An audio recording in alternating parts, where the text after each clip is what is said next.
Hello and welcome to the Friday, February 18th, 2022 edition of On Iowa Politics. This week on the podcast, a key Democrat retires from the Iowa Legislature, some highlights from Funnel Week at the Statehouse, and the Ashley Hinson-Liz Mathis race starts to take shape. We want to remind you that support for this podcast is provided by New Pioneer Co-op, celebrating 50 years as Eastern Iowa's source for locally and responsibly sourced groceries, with stores in Iowa City, Coralville, and Cedar Rapids, and online through Co-op Cart at newpi.coop. Hello, everyone. I'm Erin Murphy, Des Moines Bureau Chief for the Gazette in Cedar Rapids. With me today are Tom Barton of the Quad City Times. Good morning, Tom. Good morning, Erin. Amie Rivers of the Waterloo Courier. Good morning, Amie. Good morning, Erin. Gazette columnist Todd Dorman. Good morning, Todd. Good morning. And with the Sioux City Journal on for our podcast for the first time is Jared McNett. Hello, Jared. As long as I can remember, I always wanted to be an Iowa politics podcaster. So, what? We are sought after? Is that right? This is the place where we make dreams come true. Yay! It is. Welcome, Jared. Before we get into it, it's sort of a transitional episode of On Iowa Politics this week. As I just mentioned, Jared McNett is joining us for the first time up in the Sioux City Journal, and we hope that he'll be on many times in the future as schedules allow. And on a much sadder tone, this may be the last appearance for Tom Barton of the Quad City Times. Tom is moving up the organizational ladder at the Quad City Times, so we congratulate Tom, and we'll miss him on future podcasts. Thank you. Yay, Tom. But also, boo, come back and see us. I've said that this is just another, we need to have a reunion podcast episode sometime and have all the people on who have been on the past. That'd be fantastic. All right, let's get to it. First up this week, let's start right in with our newcomer, Jared, who wrote this week about the retirement of Iowa Representative Chris Hall, a Sioux City Democrat. Hall has been the minority House Democrats' top rep on the Budget Committee, and up until not long ago, he was considering a run for governor. He decided against that, as many others have. Jared, you reported this week on Representative Hall's decision. What did he say about why he decided against running for another term in the legislature? Well, that is a good question, Erin, and a little bit of the answer is TBD. The press release that Hall sent out near the start of the week didn't get into a lot of the why beyond just saying it's time to start the next chapter of my life. And he also kind of talked about, too, wanting to keep near to public service. And the latter sentiment is one that he kind of shared with me, too, last week when he talked to me about not running for governor. One thing that I found kind of interesting when I was writing that story from last week is that in the most recent cycle in 2020, Hall, who actually won with like 95% of the vote in 2018, in 2020 he won 58-42 against a guy, Ernest Gigaroa, who wasn't someone that had a lot of name recognition or even kind of local prominence. He was just a vet who got interested in running, and he still got over 40% of the vote, which is a number that someone with a stronger, local ID could build on and make competitive. So that might be a piece of this as well. And with stories like these, I always just kind of think of a quote from a journalism professor of mine who said one time that no one ever leaves office just to spend more time with their families. So I can't imagine this will necessarily be the last of Chris Hall in some form of politics in the state. Yeah, and that leads me perfect because into my next question. I wanted to, and you touched on, you said you talked to him after his decision not to run for governor either, and so I'm kind of wondering what's next for him. And you mentioned that he said he's not done with public service, so that's interesting. Yeah, and in that governor story that I wrote last week, kind of circling back to that, two of the things he talked about not wanting to run was name ID and money. He told me last week he had concerns about those. And then he also said, too, that the timeline would be one that would make it really difficult for a candidate to enter this late and actually be competitive, which is something just more broadly, I've been kind of puzzled by, not just with him, but with Democrats in the state, because they don't really seem to want to fully commit to the governor's race. I know you all have talked before about how the party is kind of just letting Deidre DeGier just do everything on her own. And obviously her fundraising numbers have been low and everything like that. So it kind of just seems like they're giving up on the governor's race in some ways. Yeah, that's been, as you said, we've puzzled that out on this podcast in recent weeks too, and haven't come up with a great answer. It's other than that, it just makes you wonder if they've got some kind of internal numbers that show that it's not going to be a close race. It's interesting. I want to just toss in here, just by happenstance, I had a chance to chat real briefly with Representative Hall late this week at the Capitol. He swung by the press desk in the one chamber where we're still allowed to sit on the floor. Cough, pause for effect. And I asked Chris Hall what's next for him, and he said he genuinely doesn't know. You know, as a reporter, you take that with a grain of salt always. Sometimes they don't know, and sometimes they do, and they just don't want to tell you. He seemed to have a genuine answer there. He said he still has his duties as a legislator even after session that takes him through the end of the year. So that gives him, I think he called it a ramp, some time to figure it out and answer that question. But it'll be interesting because he was an important member of as I pointed out, as important member of the Democratic Party at the State House, and obviously a guy who's thinking about running for governor. You know, has certain aspirations, so it'll be interesting to see what he does moving forward. And if it's anything significant, we'll certainly talk about it on a future episode of the podcast. And now we have our Northwest reporter back to give us the best insight. So thanks, Terry. Speaking of the Iowa legislature, we head inside the Golden Dome now, where it was funnel week this past week, the first legislative deadline designed to weed out some of the bills that don't have a future. That means a flurry of committee work to get bills passed before the clock strikes midnight. In fact, it was such a rough week on State House reporters. Our own James Lynch just didn't have enough left in the tank to appear on this weekend's podcast. I'm kidding. I'm kidding. He's interviewing the governor on Iowa Press. He's no quitter. Tom, there were a lot of issues that obviously were on the docket this week. You covered a Quad Cities area legislative forum recently where some of those funnel week topics came up, particularly around school library books and curriculum. That was a hot one. What was that discussion like over in the Quad Cities? Yeah, so Scott County Republicans began by highlighting a school funding bill that Governor Reynolds signed into law this week that offers a 2.5% increase from the current year, resulting in about, I think, $160 million in new money for public schools. Iowa State Senator Chris Conoyer, former Pleasant Valley School Board member who serves as the chair of the Education Appropriations Budget Subcommittee in the Iowa Senate, framed it as a significant and responsible funding increase, and that year over year, for roughly a decade, lawmakers have increased funding to help ensure that Iowa has a strong public education system. Davenport Democrats Monica Kurth and Jim Lycum argued that that's not enough when inflation is running at somewhere around 7.5%. And say that the state, which is sitting on a $1 billion surplus, a $2 billion tax relief fund, and nearly $1 billion in cash reserves, can afford more, and that the state's per pupil funding is below the national average. They noted that Democrats attempted to amend the bill to raise per pupil funding by 5%, arguing that, again, schools have been underfunded for over a decade, but that Republicans voted down the amendments.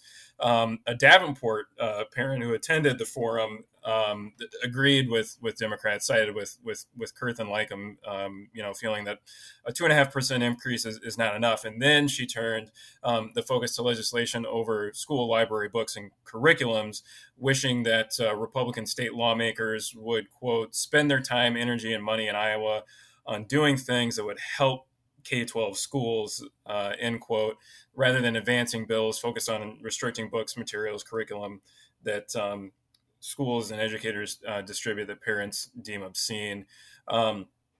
She noted she's a mother of 5 and said that her oldest was studying to be a teacher, and then asked whether lawmakers will support demoralized and burnout teachers quote, instead of maybe making their life a little harder. Courier, a Republican from LeClaire, responded that teachers are doing amazing work across the state, but then went on to say that the books that are being discussed have content in them that are what she termed to be extremely sexually explicit, and said that, we're not talking about banning Tom Sawyer or Huckleberry Finn or To Kill a Mockingbird, but that we're talking about, again, books that contain sexually explicit content, and said that didn't see how that's relevant or appropriate for K-12 public schools and libraries. We should note that I guess some of the books that have been cited by parents and lawmakers contain isolated passages that describe or draw images that show sexual acts, but contain larger themes that have, little or nothing to do with the passages, and, generally revolved around books that feature LGBT characters or involve non-white characters or authors. Democrats argue that, the materials are used to teach students about inclusion and to promote diversity and help students to identify and learn from societal failings to meet the nation's obligations to protect the constitutional and human rights of all citizens and residents. And then this week, our education reporter, Anthony Watt, reached out to local school districts to talk about the bills and get their reaction. And both Pleasant Valley and North Scott school districts noted that districts already have mechanisms in place that allow members of the public to review curriculum and materials and challenge them. The shape of those mechanisms varies. For instance, I think at North Scott, high school material and library offerings are available for review online, at least to families within the district. That may not be the case for younger grades, but, again, the district communicates curriculum content to families and sends out notices if it's material parents, might want to exclude their students from, and they still have that choice. They still have that opportunity. And then the local teachers union also weighed in, again, reiterating that these proposals are not necessary because, again, parents have always had the ability to review, question, challenge material, and worry that these Republican bills will negatively impact teacher morale, recruitment, retention, and kind of have this feeling that much of this legislative effort surrounding these so-called school transparency bills are being used by Republicans as, red meat to gin up their conservative base in an election year, and that teachers, administrators, and librarians should be trusted to do their jobs. That, as I hear that, Tom, the quote from Courier is really interesting to me. That it's not like we're trying to ban Huck Finn and Tom Sawyer. I can't help but wonder, back when people were trying to ban Huck Finn and Tom Sawyer, what book they've referred to and said, well, hey, it's not like we're trying to get rid of books X, Y, Z. We're just trying to get rid of this dirty Tom. Okay. Right. Well, and correct me if I'm wrong. I mean, hasn't there been a story nationally about a district in Indiana wanting to ban, is it To Kill a Mockingbird? That's correct. Yep. Yeah. Right. Yep. So, Tom, I had a question about this. I was wondering, just even in your neck of the woods, is there like a specific case of a specific kid that legislators can actually point to where someone was just like irreparably scandalized by a book they came across in a library? That is a great question, and the answer is no. I mean, as far as I'm aware, from talking to our education reporter who goes to these school board meetings and also reaching out and asking district officials, no one could really cite a recent example where parents have challenged a library book or school materials curriculum that they find to be offensive. It seems, and Erin, you've covered this pretty closely as well, so you can correct me if I'm wrong, but it seems like a lot of this discussion is kind of concentrated in the suburban areas around Des Moines, in the Johnson School District and the Ankeny School District. Yeah, that's right, and I don't know if, and I'll say in fairness, I don't know if that's just because that's the proximity. So that's where the people are coming from because they can get to the Capitol easier. And so that's just where we're mostly hearing it from. We've heard about challenges and issues from parents in Johnston, Waukee. It's been an issue in Ankeny. Those folks haven't come to the Capitol yet. So I don't know if it's just because those folks, it's easier for them to get to the Capitol, or if it's not. The one thing I will say to Jared's question,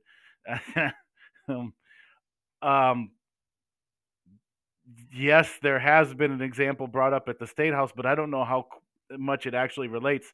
And we've actually talked about, I believe this gentleman testified on a previous bill, the school choice bill, and talked about this. There's a young lady, and look, in all seriousness, this is an awful story. A young lady, a student at Johnston High School, says that a boy was sitting next to her in class and put his hands down in his pants and masturbated right in the middle of class, and then took his hand out and did something disgusting. So that's an awful, awful, awful thing. But I'm not quite sure how that connects with books in the library exactly. There is no clearly direct connection. What I think the missing link is, and some people did allude to it at the subcommittee, one of the subcommittee hearings I tested on, is, and some people are kind of steering clear from this allegation, but there were one or two who leaned into it, is that that kind of thing, the two are related, because having these kinds of books in schools is leading to the whatever the verb is, the downfall of society, and kids are just a mess down. Because these books exist and because they're available in skills, now we have kids masturbating under their table in class. I would sure love to see the scientific evidence on that. And I will say, I'm going to take this opportunity, since this got pointed out. I can't help myself. Senators Brad Zahn from Urbandale was critical of the media coverage of that subcommittee because we didn't mention that young girl's stories. I didn't mention it in my coverage for the exact reason I just stated. I'm not sure what it has to do with books, and you'd have to show me how it connects before I'm going to put that in the story. It's just unfortunate, again, that I didn't get a chance to talk to Senator Zahn about that directly on the floor of the Senate chamber. Cough, pause for effect. You're just going to throw like 5 more of those in every podcast. I really would have loved to talk to them on the floor, but right. Gee, why weren't we able to do that? Tom, before I move on here, we had another big bill that came up this week. Your guy in the Quad Cities, Senator Robbie Smith, unveiled his latest elections bill. And I got to say, having covered the political debate after previous Robbie Smith elections bills, I was gobsmacked by how tame the debate was this time around. I almost tweeted out, if Robbie Smith introduced an elections bill and the Capitol didn't immediately set aflame, did he really introduce an elections bill? So this, I got Tom. Is Robbie getting soft on us? Is he easing into his campaign for state treasurer here and not wanting to ruffle as many feathers? I mean, there was borderline bipartisan support for this thing, which is just amazing to say out loud. I know. I don't think so. I mean, I think that this is more of a cleanup bill, as Republicans in past years have already passed numerous election reform measures in recent years, making changes to Iowa law that, they argue strengthen election security. Democrats contend make it more difficult for Iowans to vote. So, I mean, they've already passed all the major election reforms they sought to pass, notably the 2017 voter ID law. And then you had last year's sweeping elections bill, which, among other things, reduced the amount of time voters can cast a ballot by mail, and placed other constraints on early voting. They've passed other measures, that have kind of sought to restrict voting by mail. So, the question, really is one of, well, what's left? What more is there for Republicans to do on that front?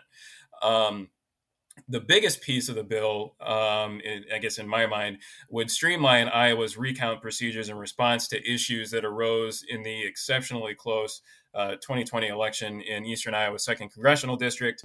Where, Tom, why would that be the most noteworthy portion to you? Not like, it's not like I covered that for what feels like an eternity.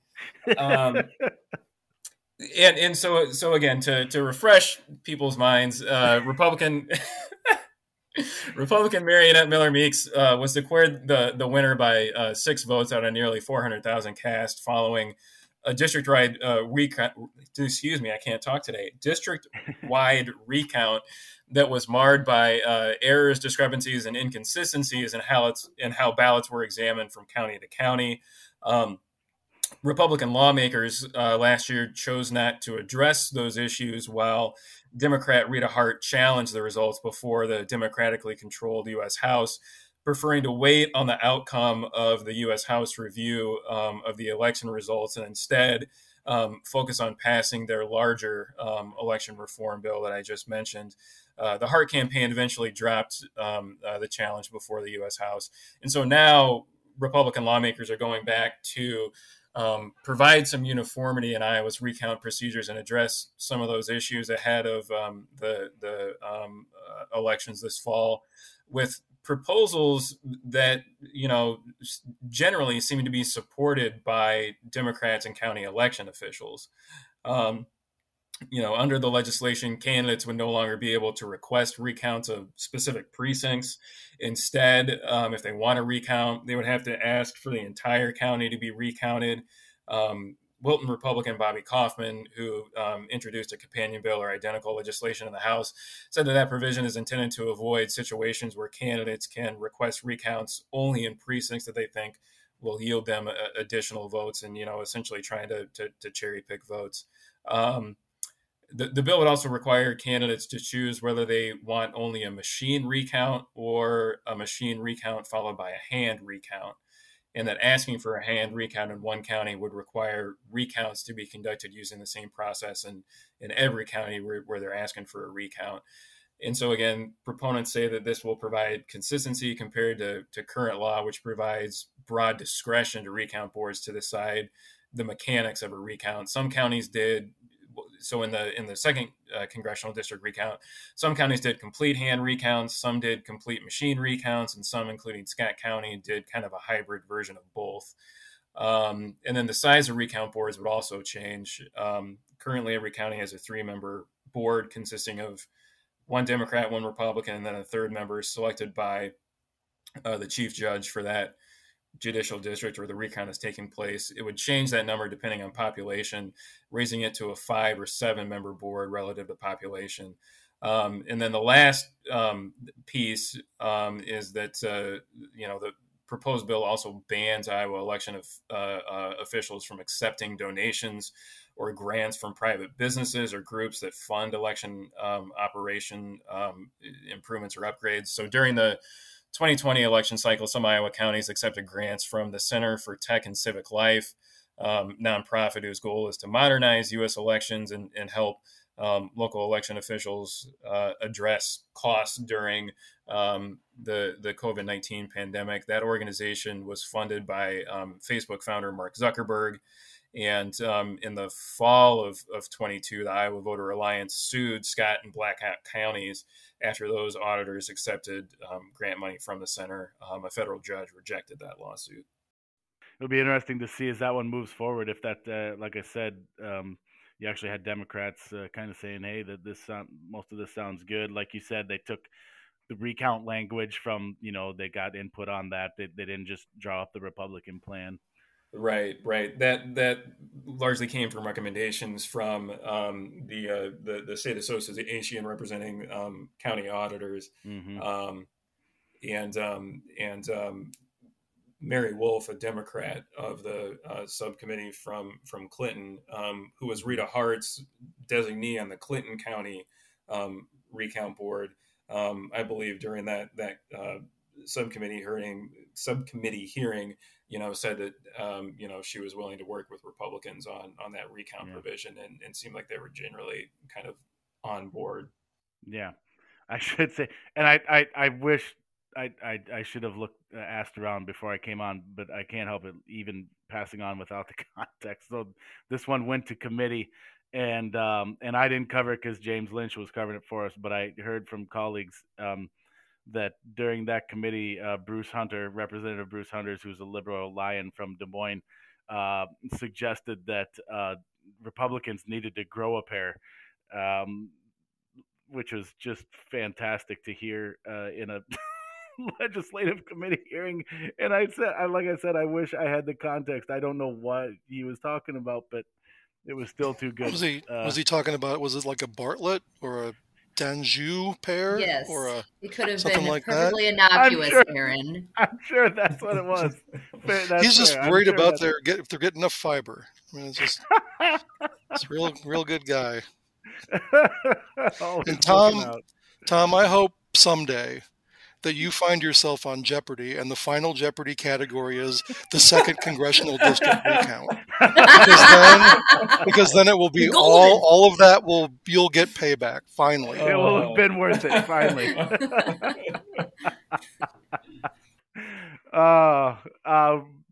Before we move on from Funnel Week, Todd, I wanted to ask you that there was some interesting there was an interesting Funnel Week battleground on Iowa's farmland. Some interesting bills that were considered. One that did survive the funnel would make it harder to donate land. Very interesting one. Another bill that survived would restrict the placement of solar panels on farmland.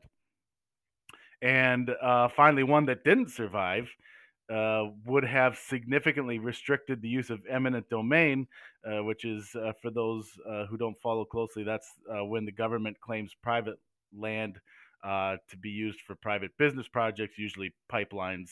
You take over, you require a landowner to allow a pipeline to run through their property.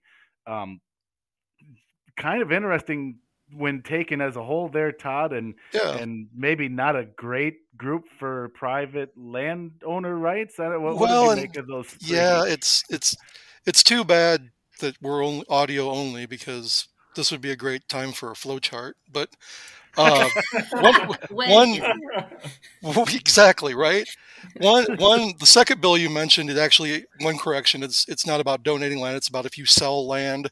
If you want to sell your land to the DNR or the County Conservation Commission, basically the bill bars those entities from paying you market value. If you're selling them timber, they'll pay you 80% all the way down to like only 50% for like some sort of prime farmland. The argument for the bill by the Republicans who support it is that, that there are these public entities are buying land that, that farmers want to buy, and they're deep pocketed. And so they talk about, young farmers. They don't talk about someone that already owns 3,000 acres and wants to own, a few hundred more.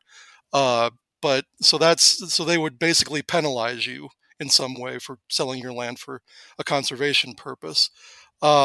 Similar, the solar bill, they have some sort of evaluation technique for determining how productive a piece of farmland is, and if it's above a certain point, you would be prohibited from selling that land for a solar installation.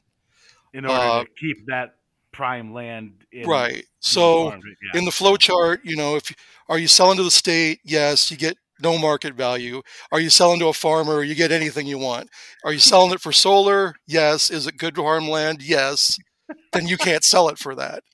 But if the Summit Pipeline comes along and wants to just take your land for the liquid carbon sequestration 2,000-mile pipeline that will benefit the ethanol industry, they can. I mean, there's the bill that would have stopped them for doing that is dead.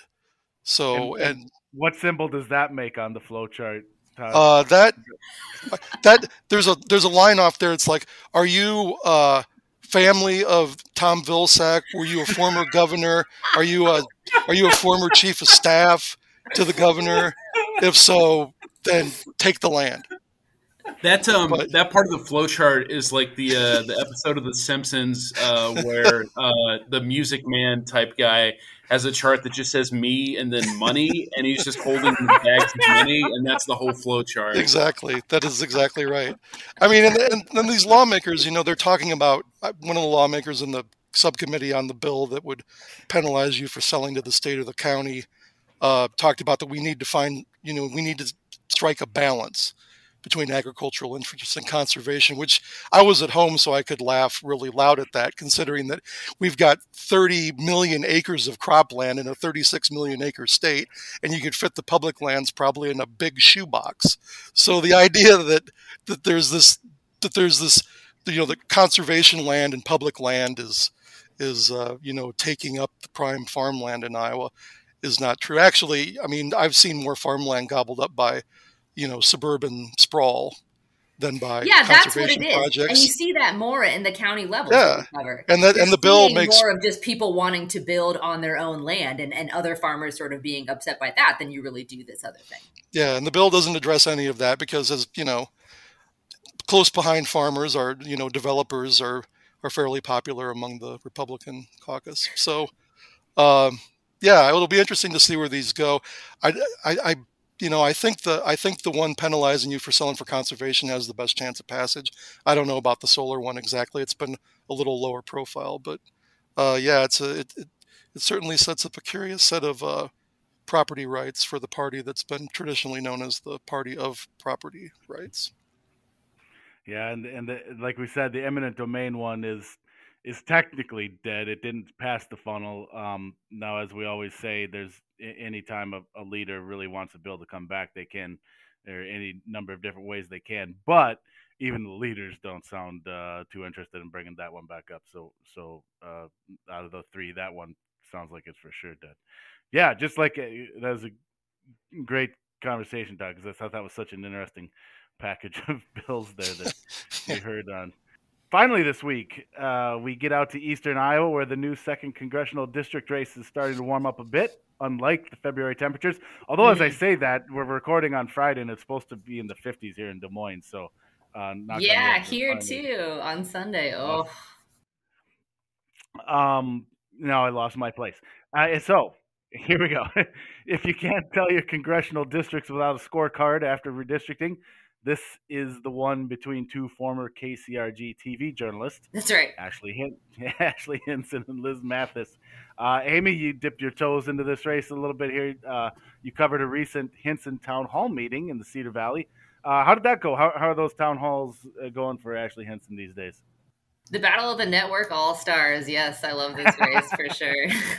Well, it's really interesting because it's two people that a lot of voters know a lot about or think they know a lot about. We all think we know our TV anchors pretty well, but that's a whole different issue.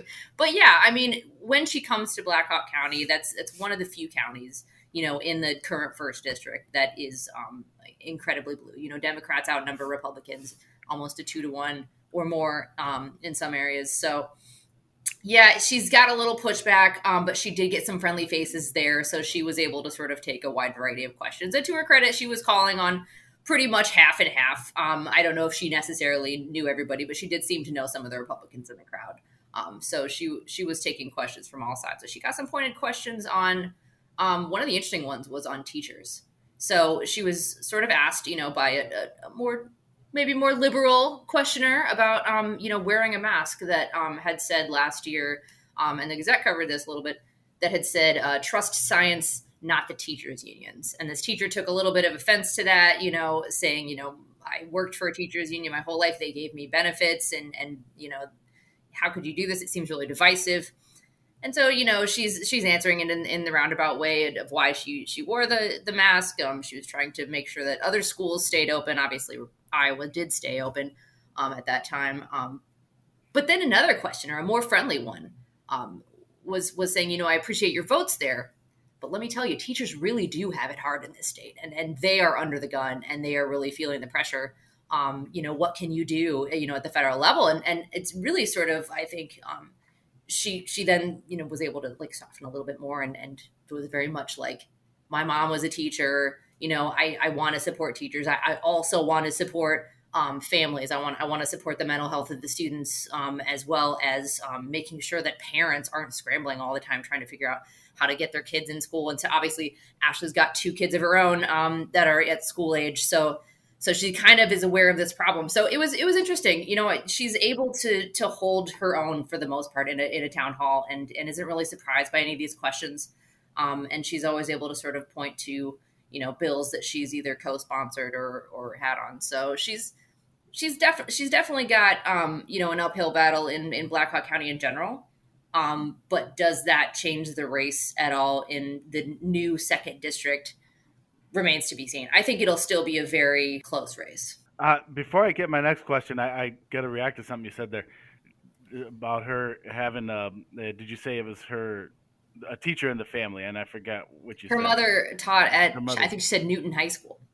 Okay. So Iowa teachers as a general profession I don't know what it is, if it's just because of the size of the workforce, but as these issues are discussed and debated at the Capitol and among lawmakers, everybody I hear from as a teacher in the family, my sister's a teacher. The governor says it every time. My daughter's a public school teacher. Who was it that Brad's on this week? My wife is a former. Everybody's got a teacher in the family. Everybody. It turns out. My mom was a community college teacher, actually. I have a cousin who teaches in one of the high schools. We've all got them. Yeah, for sure. Yeah, my dad was a teacher, so as I sit here, it applies to me too. So, so on the other side of that race, Amie, you also recently interviewed Liz Mathis, the Democratic state senator. How's she feeling about the campaign in these early stages? I talked to her at the Black Hawk County caucus. She came up last week for that and was in Waterloo speaking in person to people and really trying to rile them up. She said the new 2nd district, I haven't been able to verify this. She said the new 2nd district has 18,000 more Democrats than Republicans. So she's feeling initially good about the race, assuming you can get those Democrats out to the polls, right? Apparently, she was asked to run for governor and turned it down also. So that was interesting. She said, I'm going to try to quote her a little bit. She said, I looked at the race and thought, I'm not sure if I'm comfortable with that, and thought that she'd be playing to her best hand, instead moving from state government to federal congressional district. So she's been asked a bunch of times. She said she's finally decided that it was time. She said after she saw Hinson's vote against the committee that's investigating the January 6th insurgency. She said that really hit the nail on the head for me.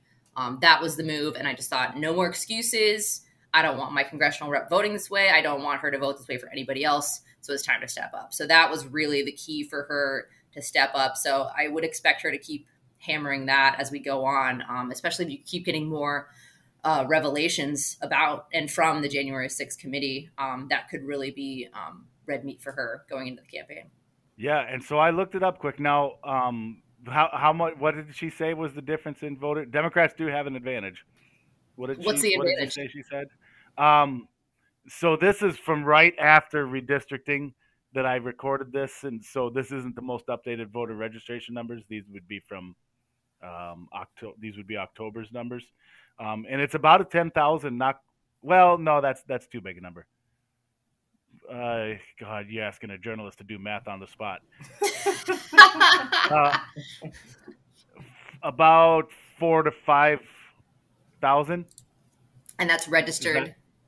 And voters. That's active registered Democrats versus Republicans. Quite a bit lower. So yeah, send me that link. I'll in my Mathis story this weekend, I'll correct the record. Yeah. Well, and like I said, these are old. I'll have to go find the more updated numbers too. Oh, yeah, sure. Then. But regardless, the point stands that the Democrats do have an advantage, and of course, no party is a huge portion of it too, and that's where the swing happens. So it's at this point, it's just, can Mathis inspire that enthusiasm among that advantage? Right. Yep. Because clearly Hinson's able to. All right. Well, and we'll keep an eye on that, and we'll talk about that on future episodes of On Iowa Politics. That's it for this edition. Jared made a Simpsons reference, so he is automatically invited back. Well done. Yes, great. Congratulations. If you enjoy the podcast, tell your friends and subscribe to us wherever you find your podcasts. And you can send fan mail to podcasts@thegazette.com. And as a reminder, you can stay up to date on our team's coverage of the Iowa Legislature by subscribing to the Capitol Digest newsletter.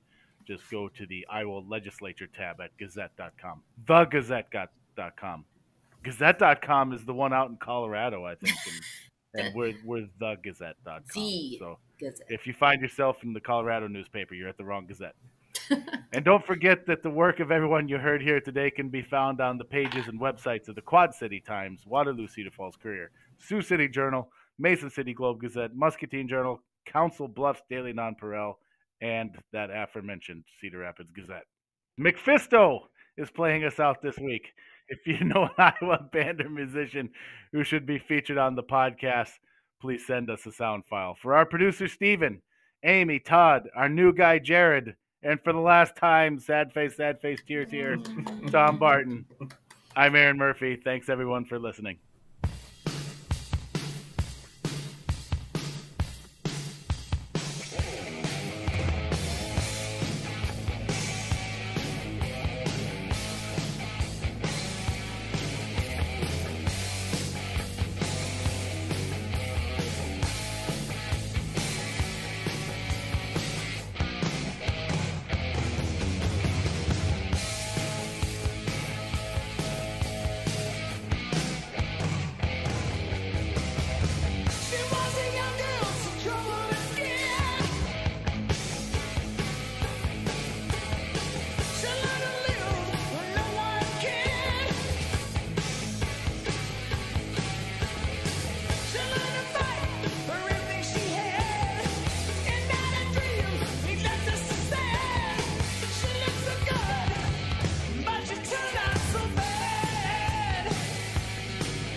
Get a daily update from the Gazette with our daily news podcast.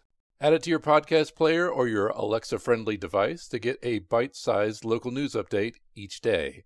Check it out at thegazette.com/podcasts.